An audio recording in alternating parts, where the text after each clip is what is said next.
As many of you know, I spent a lot of money going to law school and ended up with over $200,000 of student loans. So I figured in this video, I wanted to talk about the 3 things that expensive law degree taught me about money. And later on in the video, I have a special passive income update for you. And if it's your first time, welcome. I'm Erica Kohlberg. I'm a lawyer, but I love talking about personal finance on this channel. The first one is to not be scared of the things you don't understand. First, let me tell you how I learned this in law school, then I'll talk about how it applies to money. So the first week of law school was terrifying.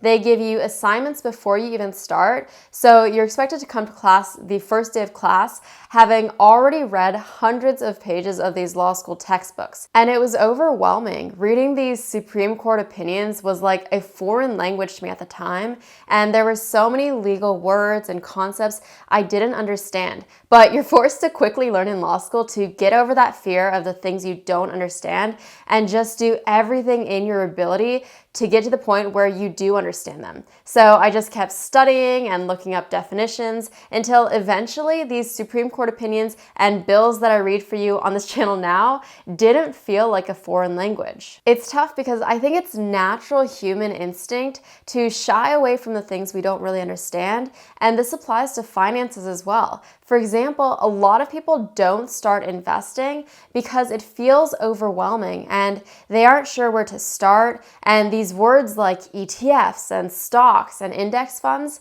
sound so foreign. So they just avoid it. They don't start. For me, I know I've shied away from things that I didn't understand. Even though law school did teach me to tackle these concepts that I didn't really understand, for some reason I didn't apply that to my own life when it came to student loans. And so when I graduated with these $200,000 of student loans, I actually shied away from dealing with them for months after graduation. I didn't even know where to start. I just didn't know what the interest rates were, and I was intentionally clueless because they were overwhelming and I didn't want to face them. So if any of this resonates with you and your finances, my advice would be to tackle these things that you don't understand in tiny steps. For me, when I decided I was going to get over my fear of these student loans and try to actually tackle them, I didn't do it all at once and expect to become a student loan expert right away. I took these tiny steps. First, I figured out exactly what loans I had and listed them out. Then the next thing, I went to see what the interest rates on these loans were. Then that led to the next tiny step of figuring out what the interest rates meant for me and how much it meant I was paying in interest each month. Just a quick moment to thank SoFi. This section of the video is sponsored by SoFi. SoFi is an all-in-one personal finance app where you can spend, save, borrow, or invest, and they really help their members achieve financial independence and follow their dreams. I refinanced my student loans with SoFi, and I give them huge credit for giving me the confidence to pay off my $225,000 total of student loans because they made it easier to take those tiny steps towards paying them off. The process to refinance might seem intimidating, but with SoFi, it's fast, easy, and all online. And they can help you get out from under the stress of student debt too. They have low rates. Rates are at historic lows right now, and you could save thousands on your student loans so that you can finally get out of debt and start focusing on your other goals.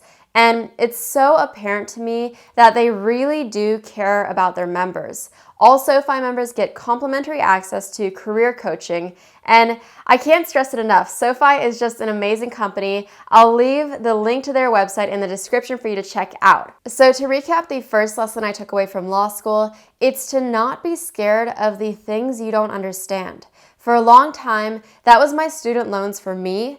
But it's the same thing with really anything in personal finance. For example, if you want to start investing, don't expect to have everything figured out at once. Start with these tiny steps. Maybe first you'll look up definitions of investing terms you don't really understand. Basically, the smaller and less intimidating you can make these first steps, the less likely you are to become scared and shy away from it.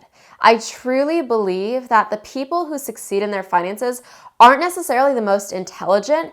They just aren't scared of tackling foreign concepts like investing and budgeting because most of us aren't taught that in school, so we need to teach ourselves. The second thing law school taught me about money is that attention to detail is everything.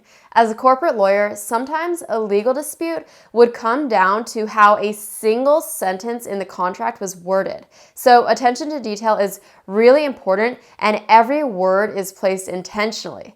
Well, the same principle applies to money. Paying attention to detail is going to help you make more money and save more money. I'll give you an example. A lot of times our subscriptions can quickly add up without us realizing it.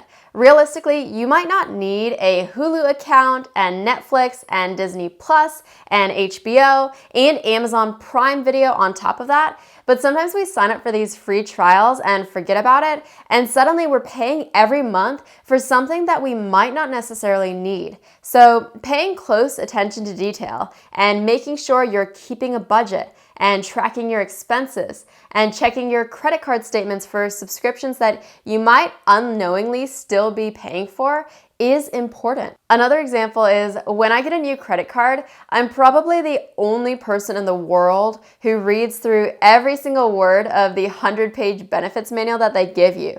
But I like to know how to take full advantage of the benefits. The third thing that law school taught me, and I'm so grateful for this one, is how to negotiate. If I had to point to one skill set that I have that has most directly improved my finances, it's for sure my ability to negotiate. I can confidently tell you that learning how to negotiate has made me thousands of dollars extra in my career. And whether it's negotiating the price of an item down, like if you're going to buy a car, or negotiating up, like negotiating a higher salary, negotiating is a skill that I find to be so valuable for your finances. And related to this, it's also about going after opportunities. And I think law school taught me to be more bold and seek out opportunities.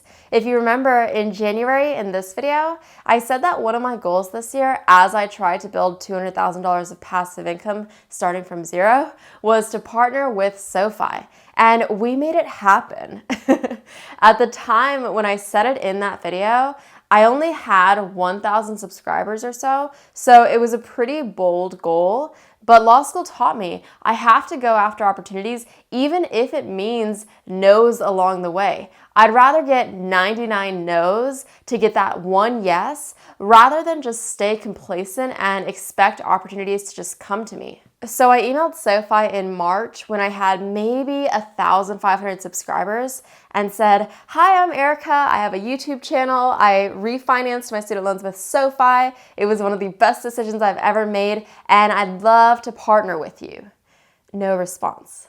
And in August, conversations were actually progressing for other potential partnerships that would be exclusive, so I wouldn't have been able to work with SoFi. And I was like, no, I really want it to be with SoFi. How do I make this happen? So up until then, I was just emailing the general SoFi email that anyone can find online, so I had no clue if they even saw those emails from me or if they got lost in the mix. But I knew I wanted to make this happen, so then I had to figure out how to find some direct contacts at SoFi instead of just emailing it to the general SoFi email. So I went on LinkedIn and searched the top people at their marketing department and started contacting them. Someone from SoFi responded. Within 24 hours, we had a call scheduled, and now here we are. We made the partnership happen, so I can officially put a check mark on that goal I told you about in January. At this point, you either think I'm a crazy person or just persistent, hopefully just persistent, but all joking aside, a lot of times we think that if we work hard and prove ourselves, the opportunities for enhancement will come. But that's just not the reality. Your boss probably isn't going to come to you and say, "Hey, Erica, you didn't ask me for a raise, but I see that you've been working really hard, and I just decided that I want to double your salary." That's usually not how it works, right? So I try to follow this motto of if you don't put yourself out there and if you don't ask, you don't get. And going after opportunities and asking to get paid more at your job, or asking to get $5,000 off on this car, or in my case, asking SoFi to partner with me, those aren't comfortable conversations that you're naturally going to be good at. But the more you practice negotiating and having those conversations, the easier it's going to get. And these could have a real impact on your finances. I made a video a while back about negotiating prices down on things like a car, and my friend Jeremy from Financial Education told me that he watched that video and the next week went to buy a car and used those techniques to save thousands of dollars on a car. For negotiating a salary, even negotiating a 10% raise, when you think about how that impacts your finances throughout the course of your career and how it then sets a higher benchmark for what you're getting paid that you only continue to build upon throughout your career, we're talking potentially missing out on a lot of money over the course of your career simply by not negotiating. So those are my 3 big money takeaways from law school. Let me know in the comments what the big personal finance lessons you've learned are.